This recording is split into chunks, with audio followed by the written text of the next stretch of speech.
We can start now. So we have, where is Mr. Yes. Now all the speakers are here. Yes. Yeah, Nilanjan, how are you? Good, sir. How are you? I'm fine. So you give me permission to start, shall I? Okay, sir. Just let me introduce. So once Please again, go ahead. yeah. Once again, I welcome you all to the second day of the 12th India Coal Summit. We start our third session, which is on global markets vis-a-vis Indian market, and for that we have a very fantastic list of speakers with us. Let me welcome SSD President, CPSI, Mr. R.P. Litolia, former CMD CCL and advisor SNRL, Mr. S.T. Rajesh, General Manager Techcraft Innova, and Mr. Meher Puchimanchi, Director of SGS. I would also like to thank all our attendees for being with us this morning and all our sponsors. We would like to thank WBSCTCL, JSW, MOIL, Techcraft Innova, BEML, NMDC, ACT, and Rashmi Metallics for their support and sponsorship in this summit. Now, I would request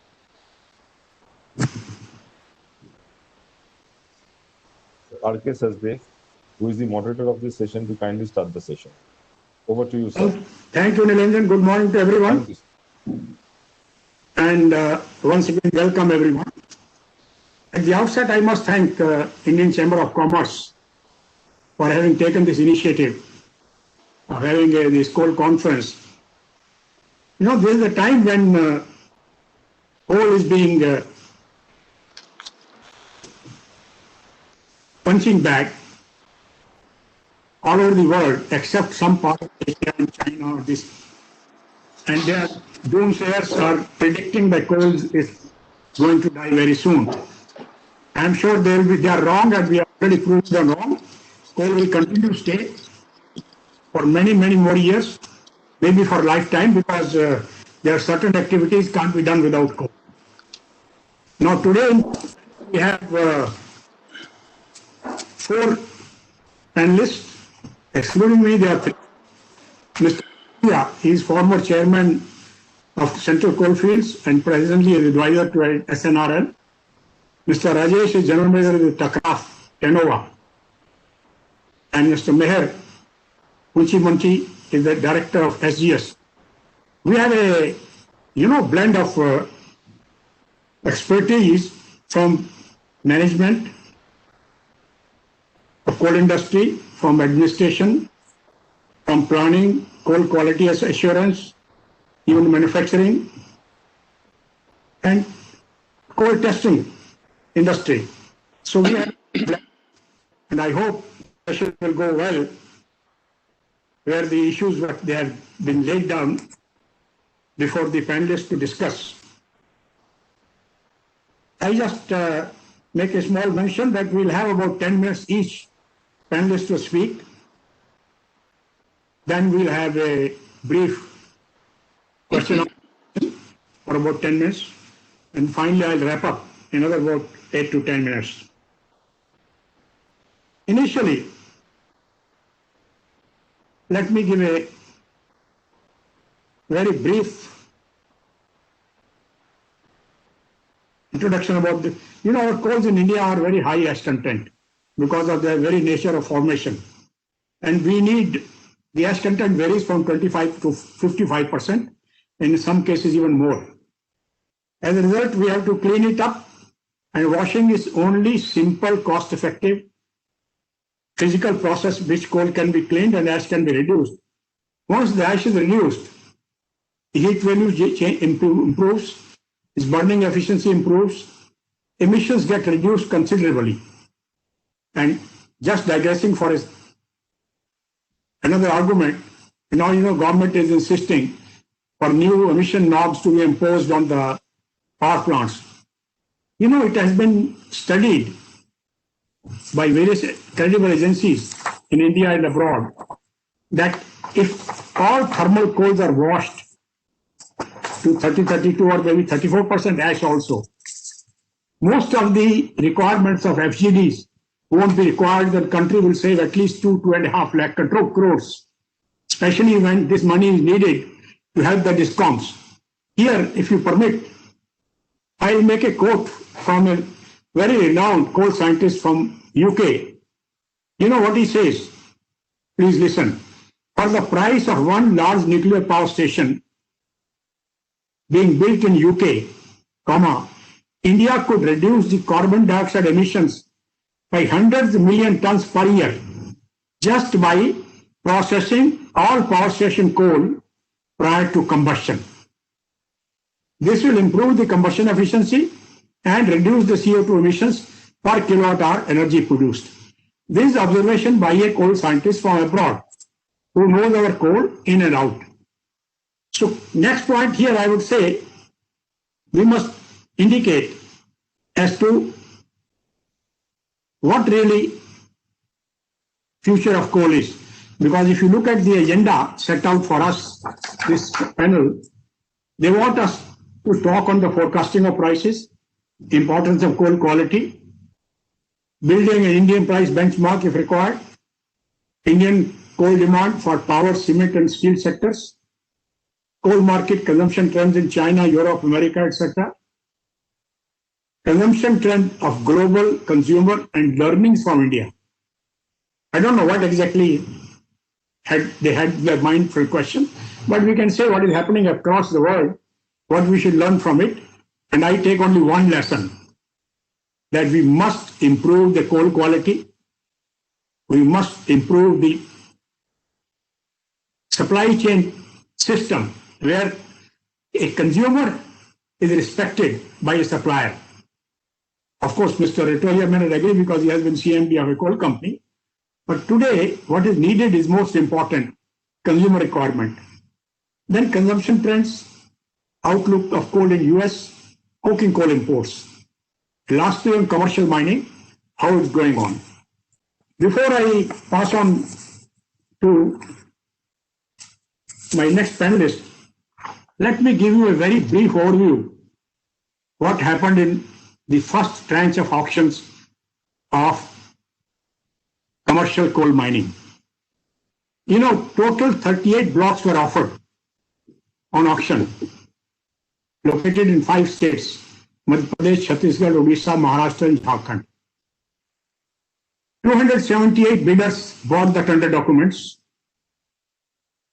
Finally, 42 companies only participated in the commercial coal blocks and 76 bids were submitted. Out of 38, please note, out of 38, only 22 blocks have gone on bid. Remaining 16 blocks have remained untouched. Nobody bid for that. Now bidders, if you say their profile, it spans around mining companies, steel companies, power, sponge iron, cement, real estate, metals, chemicals, MDOs, logistics companies, traders have participated in the first tranche.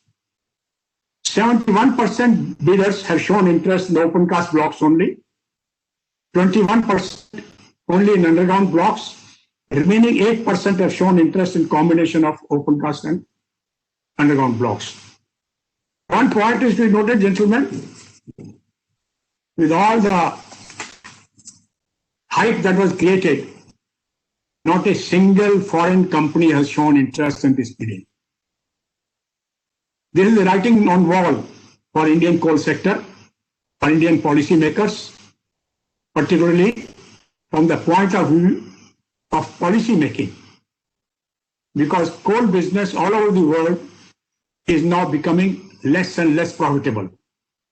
Probably we are the only country, and Coal India is the only company in the world making big profits because of various things which Mr. Retolia knows better than me. So I think I'll pass on to Retolia. And Mr. Retolia, I will suggest that you cover 3 points. Number 1, you cover on the demand for power, cement and steel sectors. And also please cover the importance of coal quality in supply chain. Mr. Retolia, go ahead. Okay. Thank you, sir, very much. At the outset, Mr. Sachdev, my fellow panelists, and all the attendees who are attending this webinar. Now, at the outset, I would like to thank Indian Chamber of Commerce for inviting me to this webinar.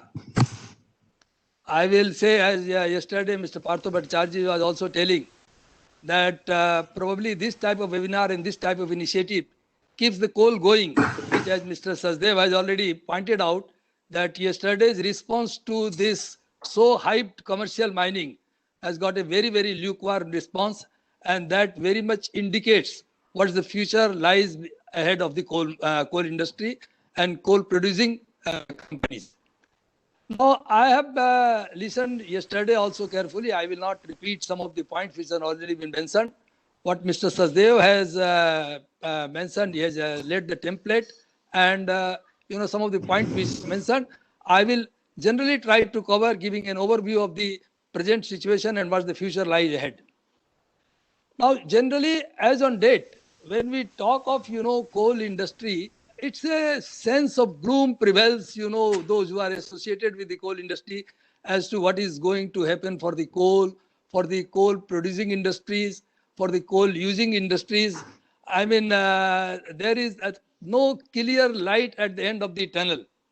And nobody is for sure can say that how long this coal industry will sustain, and will, though we sometimes, we say, as Mr. Sachdev has also said just now, and many of the speakers will say that it will continue to play a dominant role in the Indian energy sector.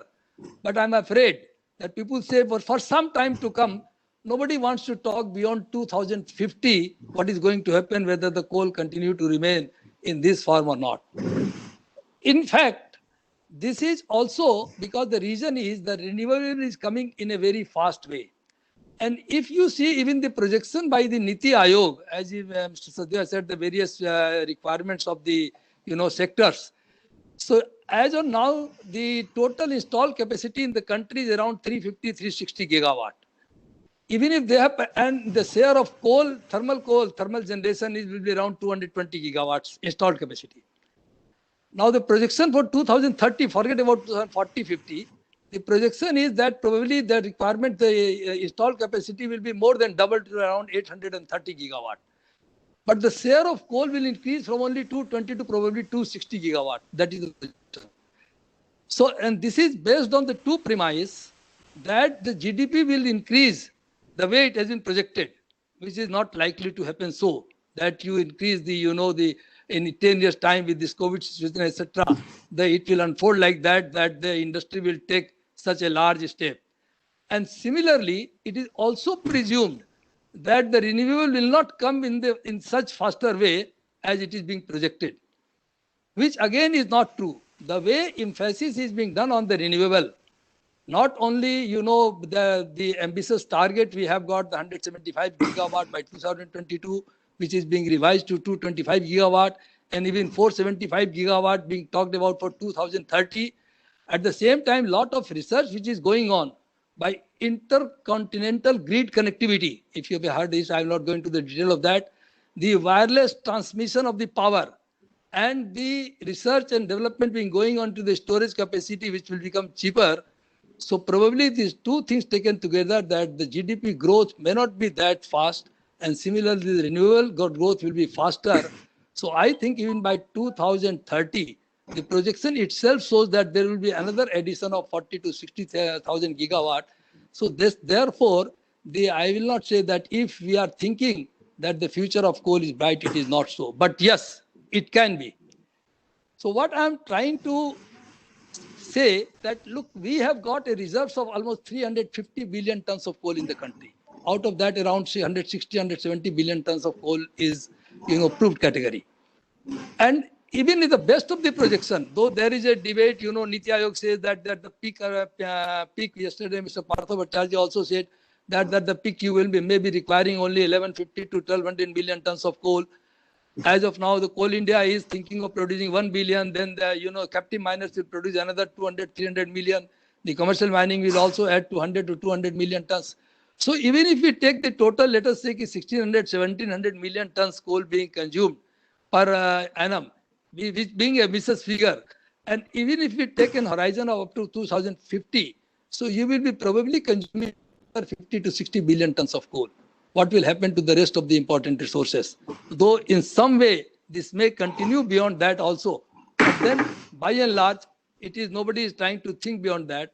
So do think that this much precious resource, this much will be lost. It will remain inside the Mother Earth, and that will be, I think, a suicidal for a country like India.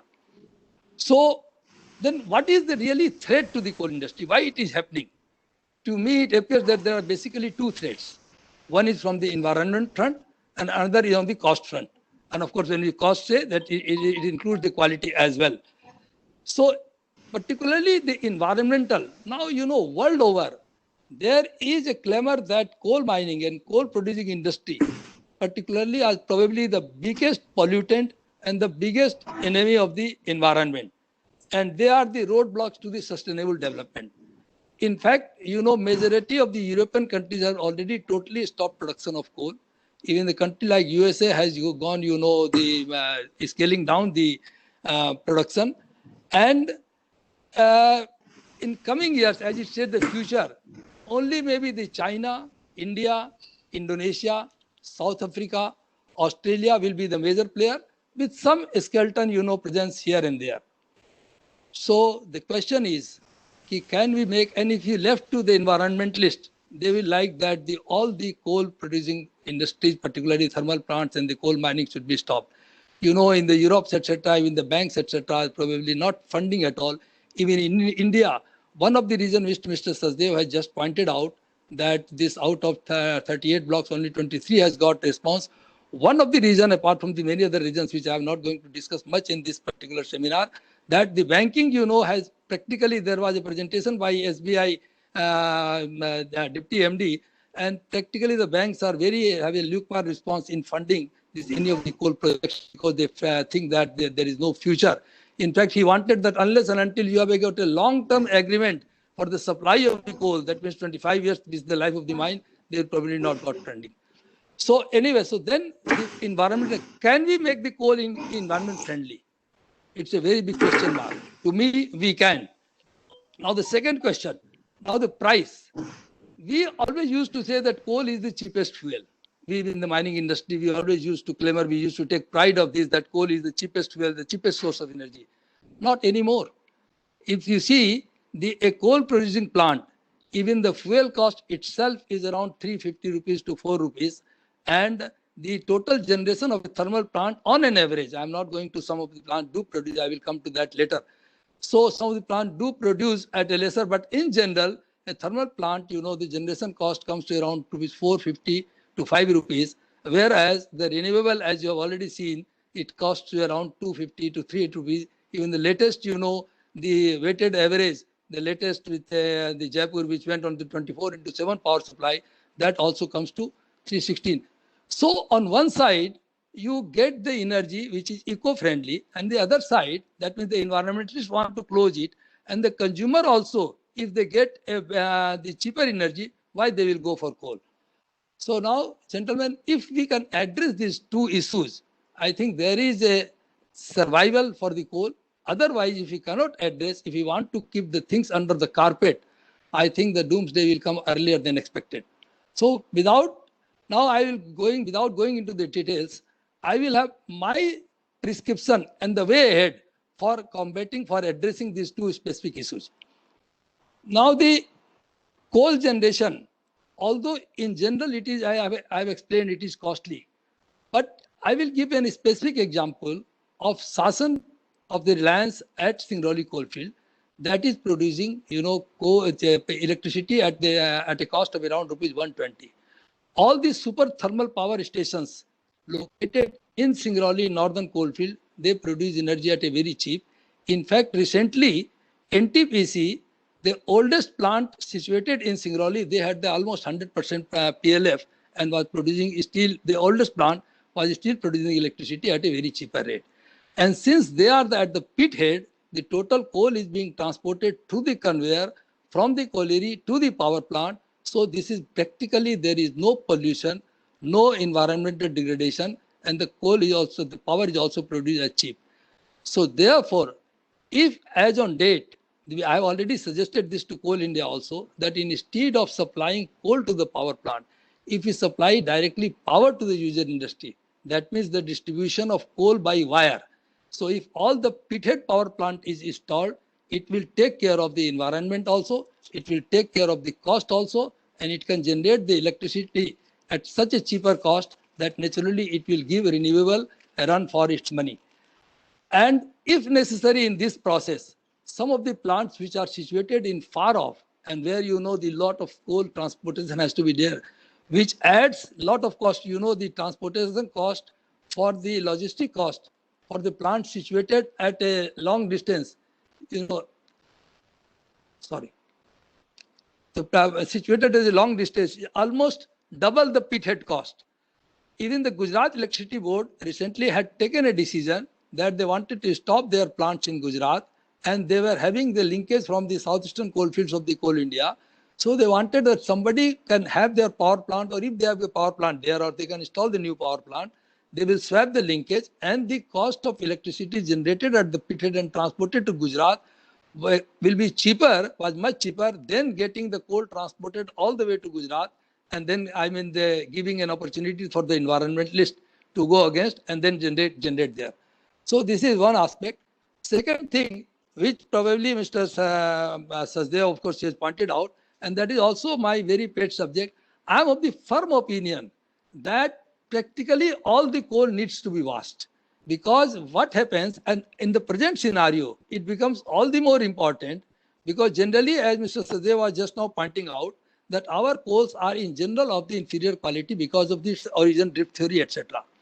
So if we wash the coal, now the coal users, you have to find out if you want to make the use of the coal, if you want to increase the use of the coal, it has to be wide based. It need not be only restricted to the thermal power plant. And therefore, if you want to, let us say, use in the sponge iron, you want to use in the cement industry, you want to use as a PCI, therefore this needs to be the coal has to be of a higher grade quality. And if you wash all the coal, if you improve the quality, not only the thermal efficiency improve, you can have a better, wider use of this coal also at the same time, because the dirt is reduced. So therefore, even if it is transported and used, it has got some positive impact on the environment. This was very unfortunate, as Mr. Sachdev was mentioning, that even earlier there was at least some restriction that you have to wash the coal up to 34% as taking it down to the power plant, which has also been done away with, and therefore you transport more coal and give more opportunity for the environmentalist to get the coal stopped. Now people think, I was just talking to him, that let us say only the Coal India or the producing industry will be benefited. I said they may also not get benefited, because if the power plant goes, if the user industry stops, then naturally the producing industry also get impacted. So this is one idea. And one of the another things that if we really want, let us say if the commercial mining, I'll just briefly touch, that if we want to start, though this has come too late, one of the reason of this phenomenon is that we have been clamoring for this commercial mining for the last so many years. So I think it has been delayed by at least 10 to 12 years. But even if it has now come, and we are all seeing that there is, there is gloom is looming around the horizon.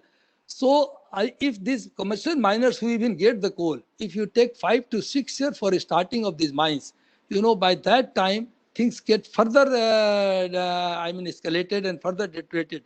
So therefore, a mechanism has to be done that very fast clearance of all the proposals. The government is saying, but still it is not coming, and including the land acquisition. Although this time I must admit that by and large, the government is saying that we are receptive to this, but nothing comes on the paper. And if this is all clear, if the coal mines can be started in another 2 years' time, or etc., this will have a very positive impact. Another thing that we have to also see, that if we really want to utilize our resources and environment-friendly way, although some initiative has been taken, but it has not to be on an incremental way, it has to be on a geometrical progression. The alternative use of coal in terms of CBM, coal gasifications. Mr. Rathoria, please wrap up early. Please wrap up early. Please wrap up early. Okay, just two points. And then another, I was saying that the underground mining, if that is also encouraged, that will be environment friendly. Then some, in order to make the things more coal regulator and coal exchange, one thing which I wanted to emphasize, that this truck loading should have to be stopped as far as practicable. And just like the national highway and the water highway, some, rail highways has to be created where all the mines are connected.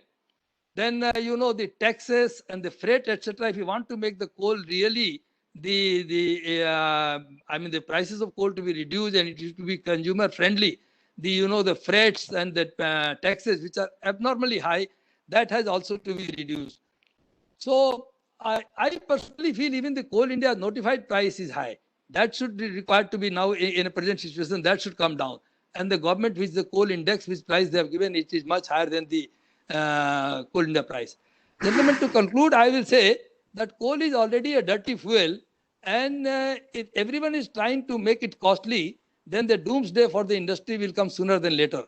I find there is a big gap between what we say and practice. On one side, everybody is concerned about the survival of the coal and the coal-based industry, but very sincere and fast-track effort is lacking. Although some measures, no doubt, has been initiated, to my mind, they are not enough. If the share of the renewable energy becomes 475 gigawatt by 2030, if the intercontinental grid connectivity is amplified, if the wireless transmission is ensured and is successful, all these ifs have the potential of converting into reality, then the future of the coal is anybody's guess. मैं last में कहूंगा कि आसमान में बादल मंडरा रहे हैं, हम उसे रोक नहीं सकते हैं, लेकिन एक मजबूत छतरी से हम अपने को भीगने से बचा सकते हैं. छतरी कमजोर रहेगी तो आने वाली आंधी, तूफान और वर्षा से हम बच नहीं पाएंगे. I am still optimistic. Then, if a concerted and sincere effort is made by all the stakeholders, then we can definitely make best use of our precious resource like coal and the coal. Thank you, Mr. Retolia. Thank you very much.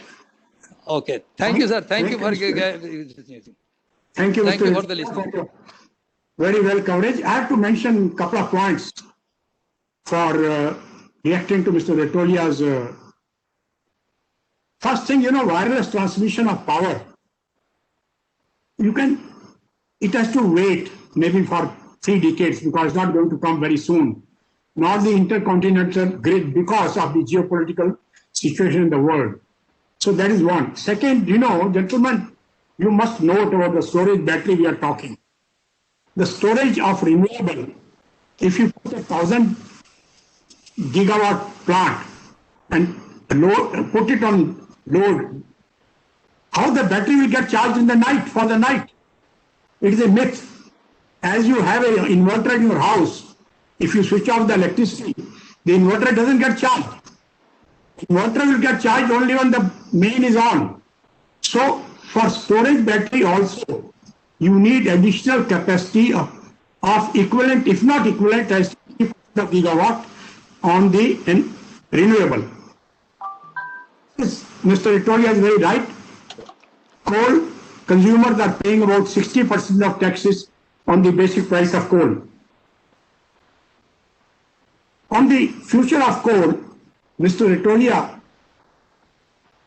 I slightly differ with you on the demand side. You are right. Direct burning of coal will slowly decrease gradually down to 2050 or maybe earlier. But chemical use of coal through gasification route, through liquefaction, making into plastics, fertilizers, we must pick up very, very fast. Although government has taken some initiative, but it's very unfortunate that first methanol plant government is again putting at Dankuni, which Mr. Retolia knows very well. It is a Zig's place. You have already tolerating Dankuni for the last 50 years, and you have put an Swasthari survival. So you must have a site where you can give coal for 40 years of same quality from the same source. Anyway, now we have made few points. We will handle it. The slight contradiction with Mr. Retolia, although he corrected himself, that Sasan is producing power at 120 and coal cost is 350 because of the transportation of coal. Transportation of coal can't be made cheaper because railways are surviving on coal freight only. So I leave it here and I request my next co-panelist, Mr. Rajesh, S.T. Rajesh. He is a general manager from Takraft Canova. Rajesh, before you take up the subject, you just briefly mention that when did you take over Takraft? Because Takraft, when I visited them way back in mid-70s, I saw their plant in East Germany when it existed. Rajesh. Yeah. Mr. Rajesh. Yeah, sir. Just I have some presentation. I think I should get the presentation sufficient. I think. Okay.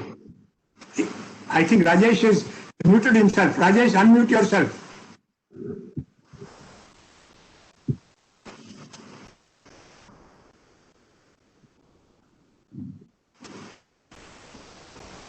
Rajesh, Sir, good morning, sir. Just I'm waiting for the control to present because I have a presentation.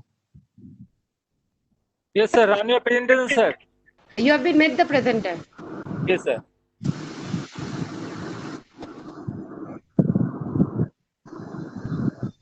Sir, you have been made the presenter. Now you can show your slide. Can you see this? Not yet. Debabrata, just kindly help. Yeah, sir. Share your screen, sir. The option is share, sir. Yeah. Yeah. From the share your screen, yeah. Yeah, Yes, we can sir, it is share. visible. Yeah, it's visible now. It's coming. Yes, Yeah. sir. Yeah. So, good morning, all of you. I would like to thank the Indian Chamber of Commerce to I think organize this event in these difficult times, and I would like to thank all the dignitaries and also the co-speakers in this panel. So I would like to introduce myself. My name is Rajesh. I am taking care of sales in Takraft India Private Limited. In the region wise, even India and Southeastern Asian countries related to all this metal handling business is being handled by me. I have around 22 years experience in this metal handling. So, in particular, in this topics of discussion, it's not really relevant to us with respect to all these coal commodities, qualities, and the pricing part. But anyway, we are connected related to the coal handling, related coal extraction, coal handling, all this stuff. So I would like to present some slides. So I might just briefly, my presentation covers very small topics. So introduction I'll give about my company. So what are we offering to these coal industries, and what we have seen some advantages in coal handling, what is available, the technology is available. So introduction about Takraft, it's very going back to around 295 years old. Takraft being in this industry, and we have close to around 1,100 employees all over the world, and we are present in 150 countries, and we have office in Leipzig, a place called in Eastern Germany. And we are one of the world leader in mining and metal handling systems providing, and also we are into mineral processing. And we have worldwide offices in around 27 offices in the world, and mainly in India we have office in Chennai, we have office in Bangalore, and also we have office in Mumbai. So what are the products we are offering to those industries, starting from extraction from mining, let's say overburden removal, then the coal removal. So whatever my material has to be mined, I think we are giving all the solutions related to open cast mining. Then there is a bulk metal handling. It's related to even mining, also to all the service sectors like power, steel, then cement, all these plants, we are giving all kind of metal handling to handle solid fuels. And we have process equipments like crushing and screening, and also we do milling in cement plants like HPGR, and we have beneficiations being handled by our one of other unit in Bangalore, Tedova Delcor, and also we do hydrometallurgy that comes from our parent company Genova, and also we do port logistics like all port handling equipment. So we are able to assist all our clients in this industry. It's around, let's say, P2 port facilities, whatever the integrated solutions it is expected from these clients, we are there to support. And in particular, mining equipments coming to mining, so excavating, bulk will exploit a large capacity. So Neyveli Lignite Corporation is one of our biggest client. So we do a lot of equipments there, excavators, around 7,000 cubic meters per hour of overburden handling. Then also we spread it like dumping equipments like spreaders through MTCs. Spreaders we have sold so far around 6 spreaders, around 20,000 tons per hour for handling overburden. So all these auxiliary equipment related to mining equipment like transport crawler, moving your crushing plant to one place to other places, all kind of large capacity conveyors, pipe conveyors, all this stuff. So whatever you name it related to solid metal handling in these plants, we are there. Then particular to other metal handling equipment, stacker reclaimers, wagon loaders, unloaders, ship loaders, and also all the kind of combined stacker reclaimers and conveyors we do support. So just to cover about, coal industry we are talking about, I just wanted to touch upon some point related to stockpile blending. So if you take some example of, let's say, a pitted coal mining plant. So we start from, let's say, when it is going to extract. Mr. Rajesh, sorry for interruption. You have to rush through. You have to rush through because you are going very slow and already. Please rush. Yeah. So please rush through. And since this is a commercial presentation, you can skip some slides, please. Yeah. I'll do that. You must rush through. You are going very slow. Yeah. So we start from primary crushing stations, sizing down the coal from, let's say, 1500 millimeters to 300 millimeters, and then we can go for the secondary sizing stations. So from all this, whatever the coal mining plant is required for these equipments, we can give. So in this, let's say, if you talk about some stockpile correct space, if you want to increase, because nowadays this ash content is a huge problem. So if you are getting the good coal by homogeneizing it, it's good for the industry. So we can give kind of solutions with the different stockpiles. By selecting the different stockpiles, you can have a different grades of coal from different mines or different areas coming out. So we can have different areas. So then we can blend the material on the stockpile itself. So if you can start differently, let's say 31 to 35% one stockpile. So we'll just then we'll give the pile selection and we'll mix the coal in the bed itself, so that we can get a mixed stream of coal. So we have, let's say this is an example, you can get different capacities from the stockpile and going through these conveyors, and we put into the outgoing conveyors. And we have coal removal methods. Nowadays, we are giving this kind of portal stopper reclaimers to at least give the good blending for the equipment, also to give a continuous capacities.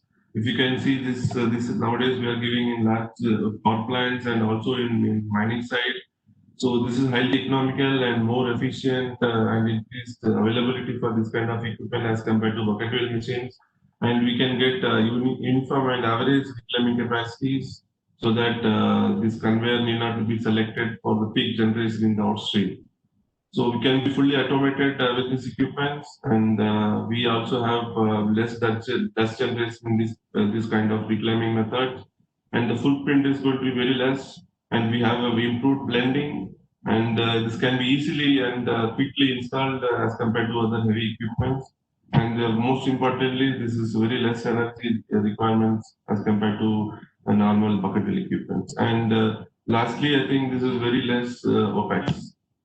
And at last, I think we also give the solutions for sizers, sizing the coal. So we have very robust design nowadays. We are coming out of a lot of this kind of requirements from Coal India for installing this kind of sizers. So we do fully robust design to handle all the needs of the coal industries. And finally, the takeaway is whatever Tahav is doing. I think four important points we are considering all this coal mining and commercial mining related things. How to reduce the cost to get viable for this mining equipment, and it's most important is at least to save energy. And yeah, I mean, limit environmental impact is also most important nowadays.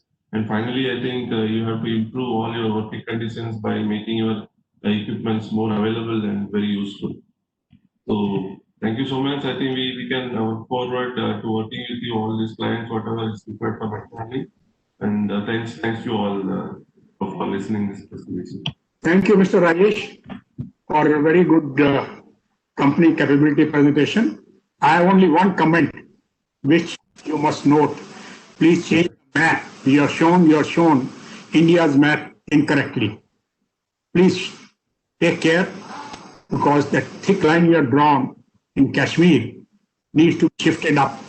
Please don't use this map, because you are taken from either website or somewhere roadside from your German parents. Please change the map. This is only map. Please correct your map. Yes, sir. Because this map is not acceptable. You must respect the territorial integrity of the nation. Yeah, I'll check it, sir. Please correct the map. Sorry. No, please. Now, Mr. Meher, who is director of SGS. You know, SGS is a global company taking care of the coal testing and sampling. And they have been in the business for many, many years, which I think Meher himself will mention.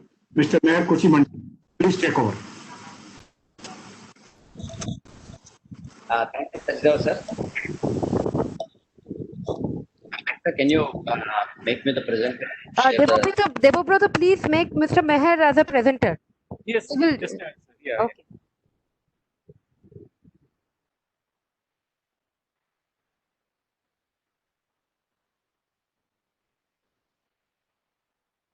Yes, sir. Run your presentation, please, sir. Yeah, be able to see the screen? No, sir. Just from the share of Not yet. from your side, sir. Just see the share of your screen. It will be the visible. Yeah. Yeah, now it's okay. You are able to see. No, it's okay. Fine. Fine. Thanks, sir. Please go ahead, sir. Yeah, so I'll be covering mainly on the importance of the coal quality in supply chain. In this, as that I'll try to stick to the 10 minutes duration time, so I might skip some of the slides in case if there are any. In case there are relevant questions, those can Q&A session.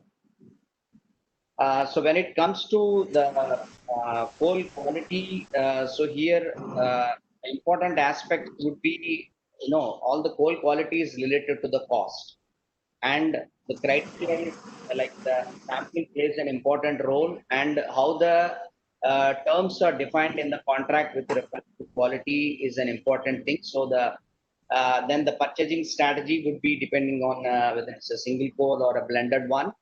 And when it comes to the plant quality, moving forward, it needs to be kind of an automation is what the one which the solution which we want to look at it. And as mentioned by Ritula Saab about the washing and then the blending options. So when it comes to the coal quality, key factors for the power plant would be the heat value, and then AFT is an important, and any slagging characteristic should be right, and finally the sulfur content should be correct, which will have an impact on the environment.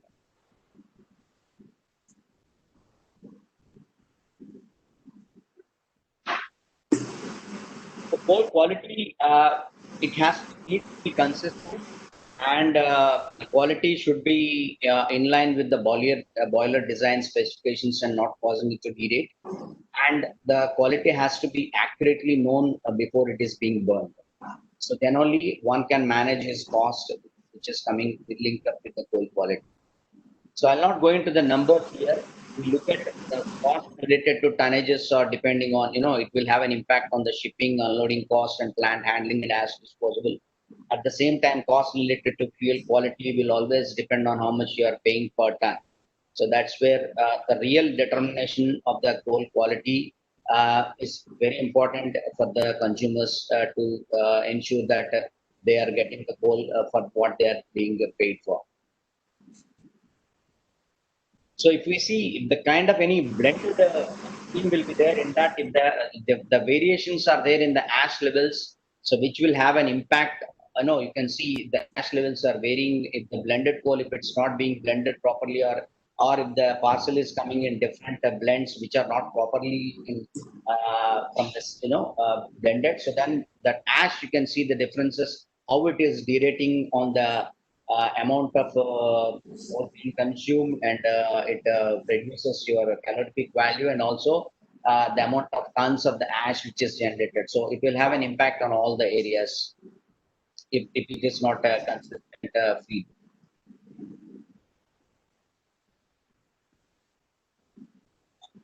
So when we look at the coal that is being sourced, either it is from the import or from the indigenous, the coal is being transacted at different stages. If it is an imported one, then manually sampled at the mine and then the jetties, then the barge come into the barges, then from the barges again, and then from the ships it is unloading into the discharge port. That's in India. And similarly, if it is coming from domestic, the Coal India mine sites, then when it is being loaded onto the rakes or trucks, and then it is getting unloaded. So the main challenge would be the sampling part, because in most of these cases, it's all being done manual. So then when it's being done manually, which has got a lot of inherent limitations, so we cannot compare the one end to another end. So it will have a huge fluctuations because of the inherent limitations, and because we don't get an access to the complete particles distribution what is there. So why we are stressing more on the sampling is because the error what is there in the result, 80% is being contributed from the sampling, and 15% comes from the preparation, and 5% is being contributed from the analysis. So hence, we need to give more focus towards the sampling part is concerned, so that eliminate so this we are talking when it comes to the manual. So the ultimate solution would be definitely we need to shift towards the mechanical sampling system.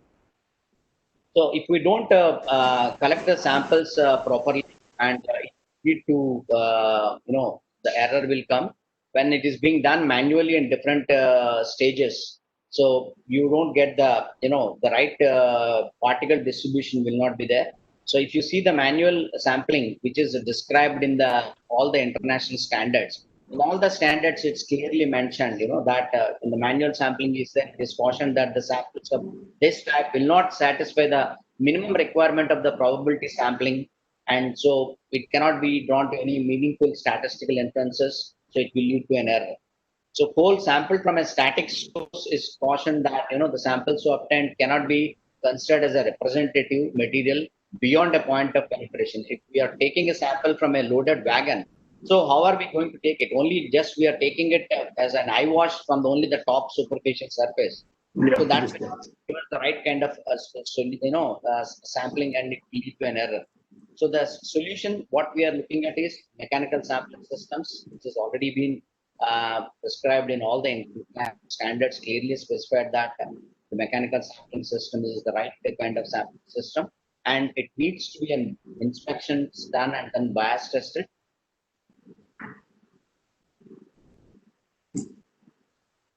And we need to ensure why we are talking about this is that all the particles, it should have the same probability of being collected. So sampling shall be done in a manner that it does not reject particles due to their size. So we will see like another important factor is depending on the nominal top size, whether we are taking that much increments or not.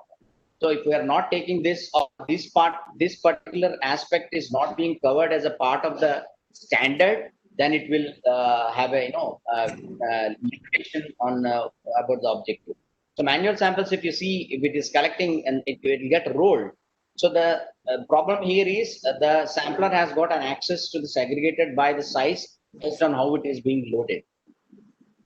So if you see, if the samples are done from the side of the pile, then the probability of getting a particular particle size into that sample that we are being collected will be very less. And as a result of that, if you can see the variations, it can go, the delta in the ash could be to an extent of 3.5% even more. So that will completely, have your entire parcel results. So the mechanical sampling systems need to be properly designed, where we have been seeing in most of the areas, it's not being considered the design part, because the minimum width is, it has to be the 3 times of the nominal top size. So that's the basic one. So likewise, whatever the mechanical sampling systems which are existing in India, we have seen most of them are not complying with the design standards which is given as per the ASTM or an ISO, and none of them are being tested for the bias test, which is mandatorily needs to be done at least once in a year or at least once in 2 years. So this is what we are talking about, the sampling error. So as the sampling error will be there, so these are the points that we taken care in the contract stage very clearly. Variability of the quality in the shipment, whether it's a source dependent, and the sample preparation and analysis has to be clearly mentioned. The number of increments, the sublot size, and the mass of the samples at each stage of sample collection. So these things needs to be properly drafted in the contract so as to protect the interest of both the parties.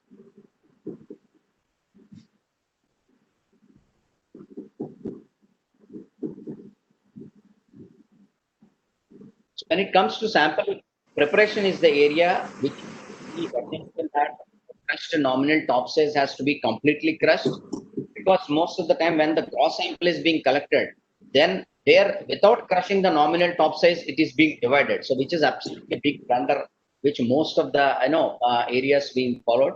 That has to be changed. And when it comes to the after the nominal top size crushing to the next level, the next important one is when you are dividing the sample, it needs to be done by using again a mechanical means. Still, most of the areas is being followed is coning and quartering, which is as per the international standards, which is an obsolete one. So that is an area again which needs to be changed. So this talks about the minimum mass that is being required. As I mentioned, it needs to be done by using the and crushing must be done in such a manner that does not cause the moisture loss. And drying ovens need to be properly designed. This is an area where most of the places we have seen the drying ovens are also not being the right kind of drying ovens are not available in the power plant. And ring mills should never be the power plants are using ring mills, because this will completely make a huge difference in your ash content is concerned. When it comes to the lab analysis, we can't ignore the lab analysis part of the error, and has to be the labs has to be consistent, and then it needs to have an participate in the round robin programs, which is as per the proficiency testing. And then the labs should use the certified reference materials and standard reference materials so as to ensure there is no bias in the system. And all these laboratory information management systems, so that there has to be no any kind of manual tampering of the results or tampering of the equipments.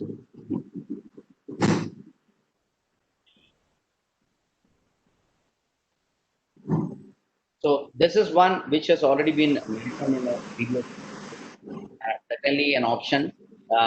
Washing is an definitely a solution which is required to protect the interest of the client, and then reduces the ash content.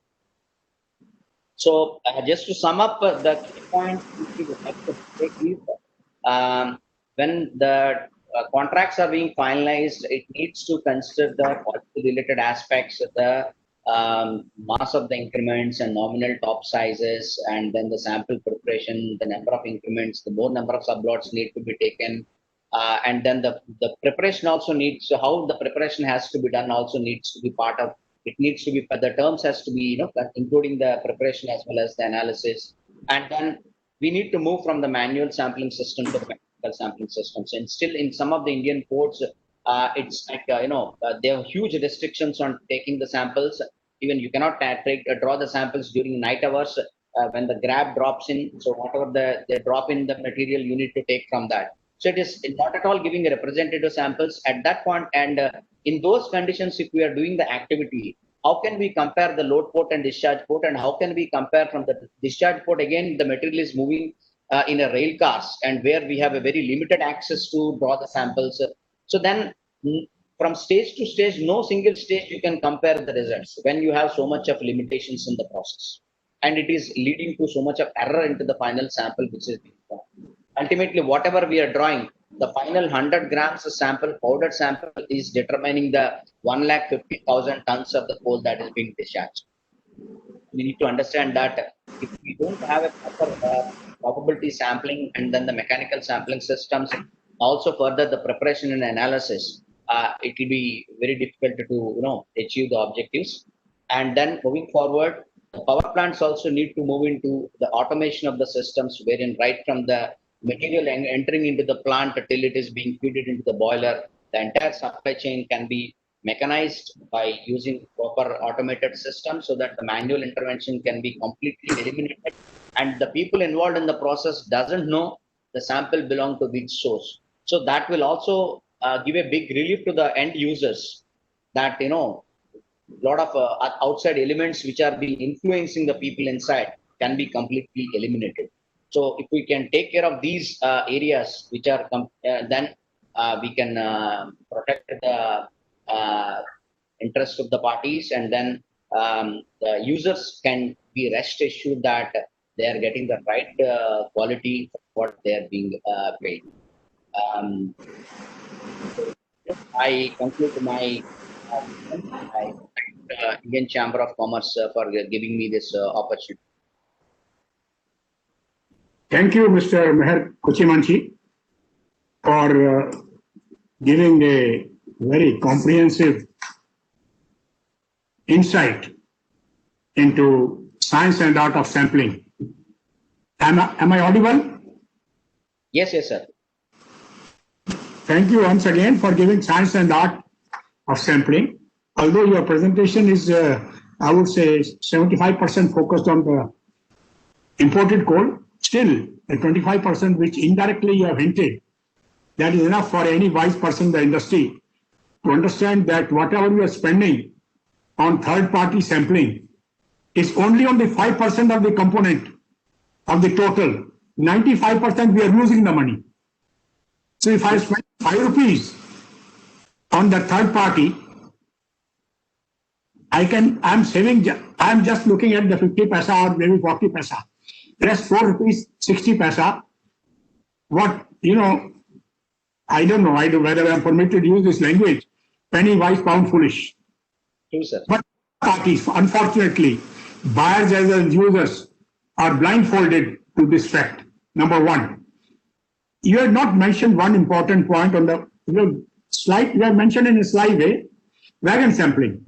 Manual wagon sampling, you can go up to depth of only about 20 inches, not beyond that.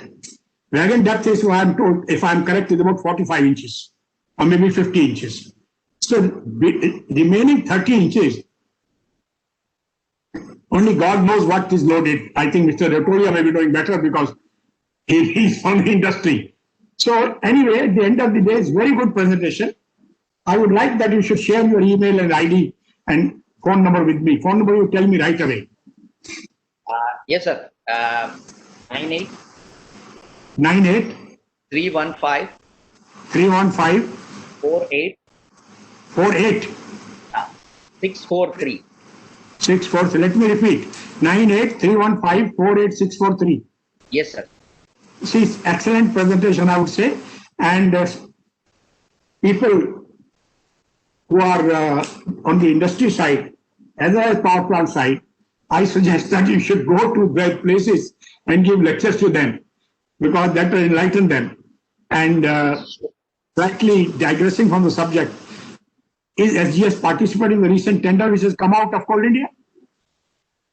Yes, sir. Good. God bless you. We have completed the presentations, and Mr. Agarwal is not there. Now, before Ankita, you are saying something?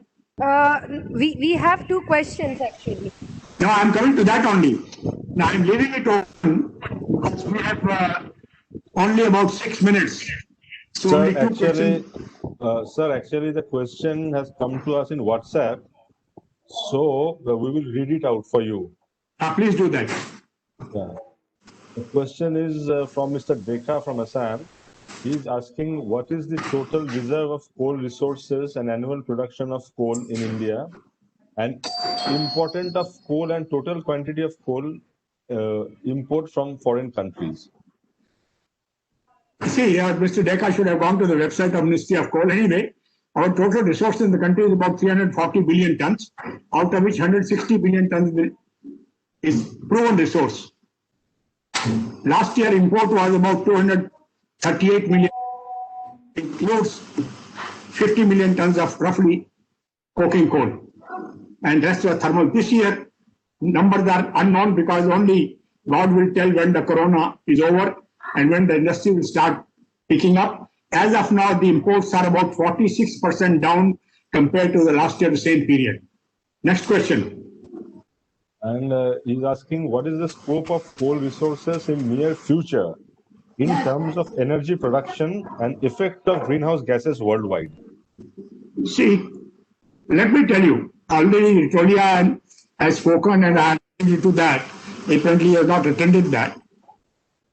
One thing, gentlemen, you must understand, coal is being cheated by oil and gas sector. I have seen a study about 6 months back done in the United States. From well to the entry point of a turbine, the total gas leakage in terms of methane, which is 20 times more dangerous to the environment, is collectively, if you take the total pollution, greenhouse gases caused by coal in the world, if not by oil and gas industry, they are equal at least to the coal. Number one. You would have seen a study very recently in the newspaper on Delhi. During a peak of COVID, you could see the blue sky. Why? Power plants were running in the country, power was available 24/7 to everybody. Roads were empty in Delhi, Kolkata, Bombay, everywhere. So the pollution caused from vehicles is much more toxic, harmful to health. But unfortunately, we can't see it. Coal pollution is seen, and we feel the coal pollution is higher. So number one. Number two, the vehicles consume only 70 to 20% of the energy of diesel and petrol or gas is given to them. Whereas coal, my power plants are consume at least 40%. And remaining, I can handle it at various points. So coal pollution is being unnecessarily exaggerated by various vested interests. I don't know whether Ritolia and Meher will agree with me, but this is my perception, and this is what we're going to see in future. Any more questions, please? No, sir, no more questions. I think. Let me wrap up in next. Yeah, taken up very well. Thank you. Yeah. Let me wrap up in 5 minutes. See, we have 3 excellent presentations. Mr. Ritolia covered all nuts and bolts in the industry, and he made very good suggestions by comparing various costs on the coal generation, and his main concern was whether coal will really be used in India. If Coal India produces 1 billion ton, private mines produces 200 million ton, others produce 200, total about 1,500 million tons. will that requirement be required? Yes, in my perception, we may go even beyond that, because if government becomes serious on the gasification and coal conversion into coal chemicals, fertilizer, we are importing almost 80 lakh crores worth fertilizer today. We can produce from coal at least 50% of that. In the beginning has been made, but let's see when the plant sees the light of the day. Mr. Ritolia made that on the power side also, wireless and storage batteries. Wireless transmission is very, very far in future. It may take about 30 to 40 years or 50 years. Storage batteries, if they are coming very fast, cost of renewable will come down. Storage battery will not provide you 7 to 8 hours support in the night unless you have double the capacity of renewable installed capacity. So which is going to be very expensive, and subsidy which government is giving to renewable is killing today and will kill tomorrow. Whereas taxes coal industry is paying to the government was 60% of the basic cost, where the industry is surviving. Railway freight, railways are surviving. So coal is not going to go far away. So we must understand. Mr. Ritoria made a very good point that maximum generation should be 2 types. But Ritoria ji, no state will tolerate that you create pollution in my state and keep Gujarat clean. In the beginning, so far, it doesn't concentrate or doesn't elect so much. Tomorrow, people will not do that. Jharkhand already gone to the court. Some states have gone to the court. With the federal structure we have in the country, I don't think we'll be able to generate all the power in the 7 coal-bearing states and distribute to other 29 or 22 states which don't have coal. To an extent, you can do it, but this is a very, very difficult thing. Then coming to Rajesh, his very good presentation he made, but mostly on his company capability, and whatever I felt a little strong about, but the map of India he has shown, cutting out Kashmir and giving to the neighbor, which is not really acceptable. So he should tell his parents that India's territorial integrity must be maintained before a map is produced any company's brochures. And as I mentioned on concluding of Mr. Meher Kuchimani's presentation, he has done a very good presentation, and all third-party analysis which we are doing is taking care of 5% of the aspect of sampling analysis, testing of coal supply chain. The rest 95% goes waste. So both consumers and producers must realize 3 things. Number 1, online ash analyzers should be put at every loading point. They should be recalibrated either monthly basis, quarterly basis, they are required as told by supplier. Auto sampling should be installed at all the handling plants. Before that, of course, coal handling plants should be there. All the mines which are producing more than 2.5 million tons. This is a policy of the government, but it's not being implemented. The so-called WAF wall loading is leading into mess of quality. Lastly, coal must be washed and made clean so that quality can be sustained in terms of size. And as again I repeat, from the scientist from the UK, he says for the price of 1 large nuclear plant station being built in the United Kingdom, India could reduce the carbon emissions by hundreds of million tons per year just by washing all coals for power stations prior to combustion. This will improve the combustion efficiency, reduce the carbon emissions per kilowatt hours. And I conclude by summing up here. And before that, I must compliment India Chamber and thank them for affording the opportunity of sharing all of us our thought process and coming very candidly on coal. Thank you very much. Now, Nilanjan, you take over and handle it. Thank you so much. I would like to thank each and every speaker individually, Mr. R.P. Ritolia, Mr. S.T. Rajesh, Mr. Meher Kuchimanchi, and of course, Mr. R.K. Sachdev for so brilliantly conducting this session and finishing it just on time. I really appreciate, sir. I would also like to thank all our attendees for being with us. We'll close the session now, and I request all the attendees and the speakers also to join the next session, which will start from 2 p.m. today. And the last session will be on impact of COVID industry. So look forward to see you again in the last session. Thank you, everyone. very once much. again. Thank you. Thank you. Bye. Thank